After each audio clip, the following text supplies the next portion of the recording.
ఇందుకే ఏ విషయంలో అయినా అతి మంచిది కాదు అంటారు. అది స్నేహం అయినా అంతే. స్నేహం విలువ తెలిసినవాడే అయితే ఆ మహేష్ ఇలా చేస్తాడా? అమ్మా, మహేష్ గారు తప్పేం లేదమ్మా. ఇదిగో, ఇంకా ఆ మహేష్ ని వెనకేసుకొస్తే ఈ వేడి నీళ్లు మొహం మీద పోస్తాను. ఇదిగో, మీ ఇద్దరే ఒకసారి ఇలా రండి. రా.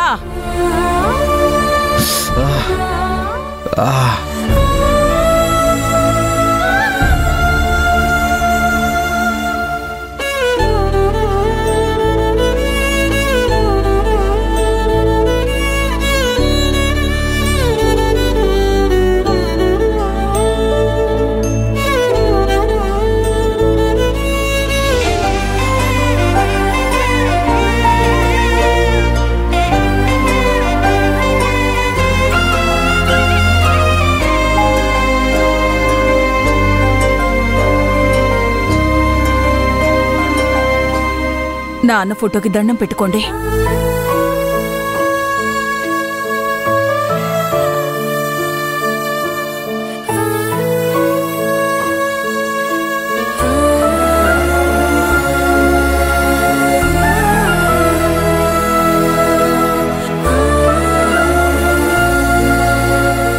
ఏమండి, ఇక ఆగేదే లేదు. వీళ్ళకి పెళ్లి చేసేస్తాను. ఏంటమ్మా నువ్వనేది? అవునరా, ప్రేమ ప్రేమ అంటూ ఎన్నాళ్ళు కామాలు పెట్టుకుంటూ వెళ్తారు. అందుకే మీ ఇద్దరికి పెళ్లి చేసి మీ ప్రేమకి ఫుల్ స్టాప్ పెడతాను. ఇక ఆగేదే లేదు. నా కోడలి కోసం ఈ మంగళసూత్రాలు కొనుంచాను.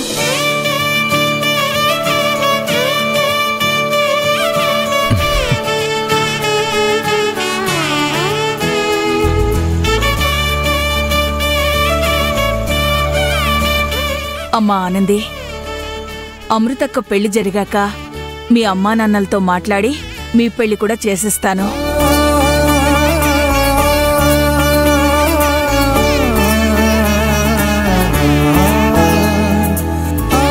ప్రేమలో ఎన్నో ఆటంకాలు, అవమానాలు ఎదుర్కొన్నారు.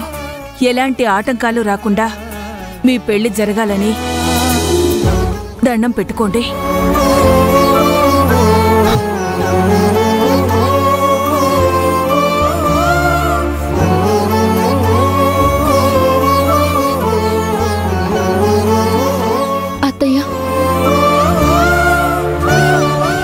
మీలాగా ప్రేమని అర్థం చేసుకుంటే ఏ పిల్లలు సొంత నిర్ణయాలు తీసుకోరు.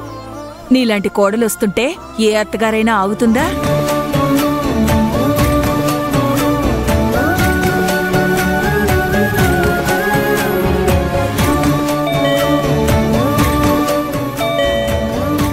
అశ్విన్, ఒక్క నిమిషం, నేను వెళ్ళి చూస్తాను.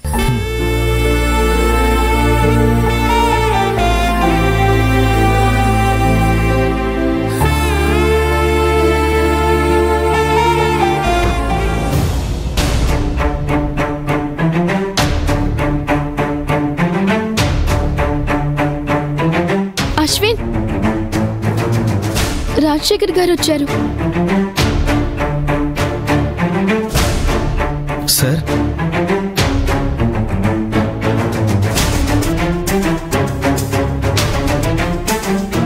నమస్కారం సార్. రండి సార్, లోపలికి రండి సార్.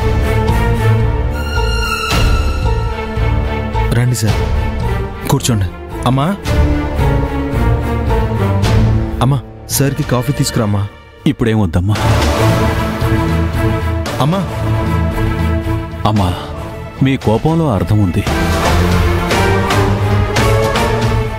మహేష్ విషయంలో ఏం జరిగిందో తెలుసుకోకుండా మహేష్ అశ్విన్ని అవమానించడం, నా భార్య పార్వతి అశ్విన్ని అనరాని మాటలు అనడం తప్పే. వాళ్ళిద్దరూ చేసిన తప్పుని క్షమించమని అడగడానికి వచ్చాను. స్టేషన్లో అడిగారుగా, మళ్ళీ వచ్చారు అంటే అది ఇది కాదు, ఇంకేదో ఉంది. అమ్మా, మీ అమ్మగారు కరెక్ట్గానే కనిపెట్టారు అశ్విన్.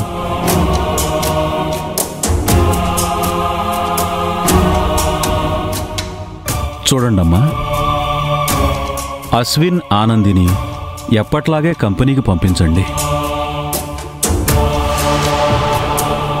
ఇది అడగడానికే వచ్చాను.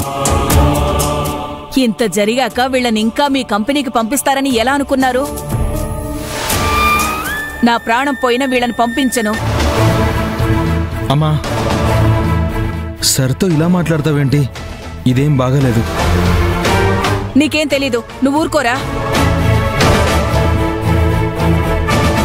ఇలా చూడండి రాజశేఖర్ గారు, నాది ఒకటే మాట. ఇక మీదట నా కొడుకు నా కోడలు మీ కంపెనీ చుట్టుపక్కల కూడా రారు. మీరీ మాట అంటారని నాకు తెలుసమ్మా. అయినా ఎందుకొచ్చానో తెలుసా అమ్మా? నా కొడుకు కోసం. వాడి జీవితం ఒక దారిలో పడాలని వచ్చానమ్మా. తనను ఎంతగానో నమ్మిన అశ్విన్ని మాటలతోనూ చేష్టలతోనూ బాధ పెట్టానని మహేష్ మానసికంగా కుమిలిపోతున్నాడమ్మా. వాణ్ణి అలాగే వదిలేస్తే మెంటల్లీ సిక్ అయిపోతాడేమోనని భయంగా ఉందమ్మా. అన్నీ మర్చిపోయి ఎప్పట్లాగానే అందరూ తనతో నవ్వుతూ మాట్లాడుతుంటే వాడు మళ్ళీ నార్మల్ మనిషి అవుతాడని నా ఆశమ్మా. అశ్విన్ ఆనందిలు రోజూ వాడికి కనిపిస్తూ మాట్లాడుతూ ఉంటేనే ఇది సాధ్యమవుతుందమ్మా.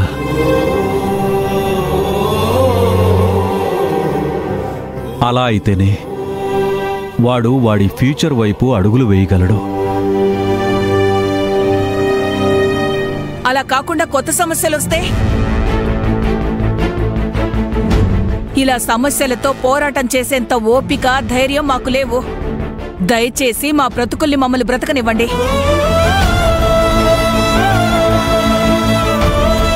మీ కొడుకు బావుండాలనే మీ స్వార్థానికి మా వాళ్లు బలి కావడం నాకు ఇష్టం లేదు.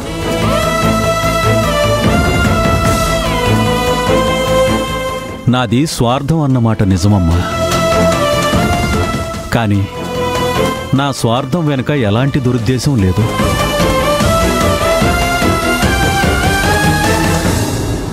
అది అర్థం చేసుకుంటే చాలు.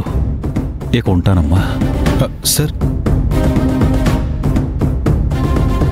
సార్ సార్ అమ్మా, ఏంటమ్మా ఇది? నేనింతేరా. నాకు నా కొడుకు నా కోడలి జీవితాలే ముఖ్యం. చాలా. ఇక మీదట 6 100 100 6 మీరు మాత్రం ఆ కంపెనీకి వెళ్ళడానికి వీల్లేదు. అంతే. అమ్మా, మహేష్ సార్ కోసమైనా మేమిద్దరం కంపెనీకి వెళ్లాల్సిందే. వింటున్నావా ఆనంది? ఇంత జరిగినా కూడా ఇలాగే మాట్లాడుతున్నాడు వీడు.